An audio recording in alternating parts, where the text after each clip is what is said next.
महाकुंभ में चर्चा में आई हर्षा रिछारिया कैलाशानंद महाराज का पंडाल छोड़कर अब अखाड़ा परिषद के अध्यक्ष रविंद्रपुरी के पंडाल में है। हर्षा रिछारिया ने रविंद्रपुरी जी महाराज को अपना पिता तुल्य बताते हुए कहा कि मैं मौनी अमावस्या पर दूसरा स्नान करने आऊंगी और साथ ही उन्होंने खुद को एक्टर और एंकर बताते हुए कहा कि मैं युवाओं को धर्म के लिए जागृत करने के लिए काम करना चाहती हूं।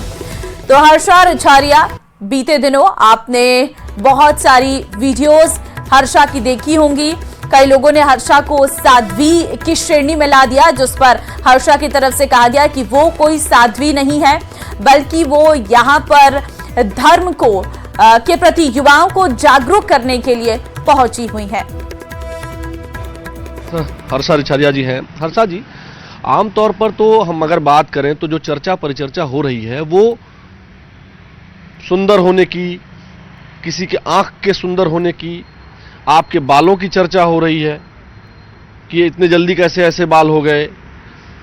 IITN बाबा की चर्चा हो रही है कि उन्होंने गाली दे दी, या वो सिगरेट पी लेते हैं या गांजा पी लेते हैं, लेकिन ज्ञान की चर्चा कम हो रही है। आप कब मॉडलिंग के फील्ड से या एंकरिंग की फील्ड से कब आपको लगा कि आपको आध्यात्म से जुड़ना चाहिए? देखिए, सबसे पहली बात जो आपने बोली है और जो सच में बहुत ज़्यादा गलत हो रहा है इस वक्त महाकुंभ में, वो ये है कि जहाँ पे चर्चा होनी चाहिए थी अध्यात्म की, जहाँ चर्चा होनी चाहिए थी महाकुंभ की, जहाँ चर्चा होनी चाहिए थी प्रयागराज की, जहाँ चर्चा होनी चाहिए थी सनातन धर्म की, जहाँ चर्चा होनी चाहिए थी सनातन संस्कृति की, वहाँ पे चर्चा सुंदरता, आँखों की, नशे की हो रही है। तो ये बहुत ही ज़्यादा गलत हो रहा है। ये पर्सनली मैं फील कर रही हूँ कि अभी मेरे ऊपर कोई कुछ भी बोले, लेकिन ये मुझे सच में लग रहा है कि कहीं ना कहीं आज मैं भी जिस चीज़ की तलाश में आई थी, जिस चीज़ को जानने के लिए आई थी, जिस चीज़ से जुड़ने के लिए आई थी, जो कुछ प्राप्त करने आई थी, आज मैं वो नहीं कर पा रही हूँ। क्यों? क्योंकि लोग गलत और अलग दिशा में जा रहे हैं। और रही बात मेरे अध्यात्म से जुड़ने की, तो इसकी शुरुआत वैसे अगर मैं फैमिली से बात करूं तो बचपन से ही माता पिता शुरुआत कर देते हैं, बच्चों में वो संस्कार डालते हैं। लेकिन 2018 से मेरा धीरे धीरे जो रुझान था वो अध्यात्म की तरफ होने लगा था, जो अब जाके पिछले 1.5-2 सालों में ज़्यादा लोगों को दिख रहा है। अभी आप यहाँ पूरा महाकुंभ में रहेंगी? देखिए, अभी मैं इस चीज़ के बारे में कुछ भी नहीं बोल सकती हूँ कि मैं पूरा रहूँगी या नहीं रहूँगी, लेकिन हाँ, जो मैंने विचार किया है कि मैं दूसरा शाही स्नान करके ही फिर यहाँ से जाने का सोचूंगी। अब वो कह रहे हैं कि अपने पिता बदल लिया, जो लोग चर्चा कर रहे हैं। देखिए कि पिता तो एक ही होते हैं, पिता तुल्य सब हो सकते हैं, है ना।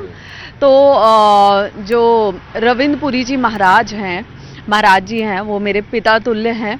और महाराज स्वामी श्री कैलाशानंद गिरी जी जो हैं परम पूज्य गुरुदेव हैं मेरे, वो मेरे पिता हैं, उनसे मैंने गुरुदीक्षा ली हुई है।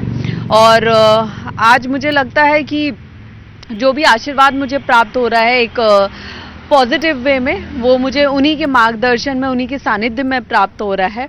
तो रहूंगी तो मैं उन्हीं की बेटी, और पिता जैसे मैं सबको ही मान रही हूँ, सबको ही पूज रही हूँ। आप ये कहना चाह रही हैं कि कैलाशानंद जी की ही पुत्री आप रहेंगी, पिता तुल्य आपके रविंद्रपुरी महाराज हैं, आपने क्लियर कर दिया। बिल्कुल। और रही बात निरंजनी अखाड़े की, तो हमारे जो महाराज जी हैं और जो मेरे गुरुदेव जी हैं, वो दोनों ही निरंजनी अखाड़े से हैं।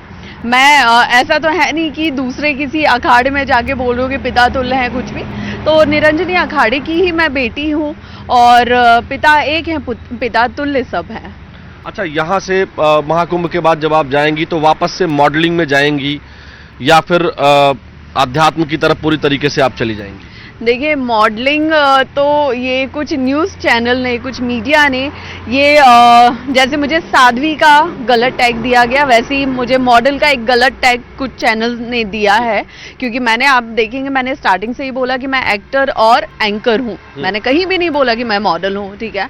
और रही बात, अगर आप ये पूछना चाह रहे हैं कि मैं वापस एक्टिंग में जाऊँगी या कुछ भी, तो जिस भी चीज़ में मुझे धर्म को आगे बढ़ाने का मौका मिलेगा मैं अपने धर्म का हाथ पकड़ के उसके राह पे चलते हुए चीज़ों को आगे बढ़ाना चाहती हूँ।